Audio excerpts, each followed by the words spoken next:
यवतमाळ आणि चंद्रपूर या दोन जिल्ह्यांचा संपर्क तुटलेला आहे।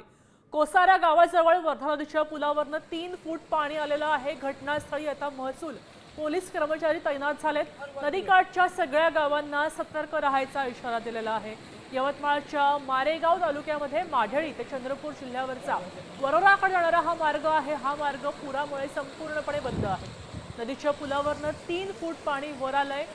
झरी जामणी इथल्या खुनी नदीला पूर आल्यानं माणरी ते झरी जाणी हा मार्ग सुद्धा बंद झालाय।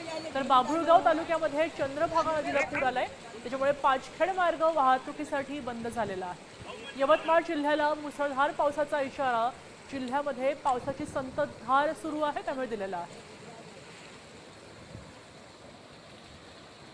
दरम्यान आपले प्रतिनिधी संजय राठोड आपल्यासोबत फोन लाईन वरून जोडले गेले आहे। यवतमाळमध्ये सध्या काय परिस्थिती आहे, पाऊस किती कोसळतो?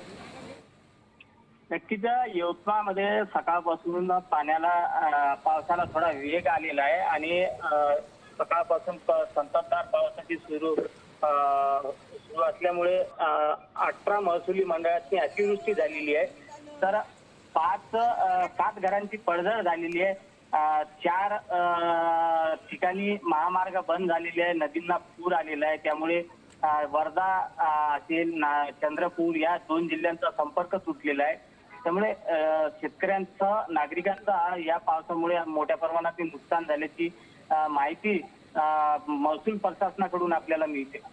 धन्यवाद संजय। आपण पाहू शकतोय मोठ्या प्रमाणावर पाणी साचलंय, त्याच्यामुळे यवतमाळच्या अनेक भागात पूर परिस्थिती पाहायला मिळते।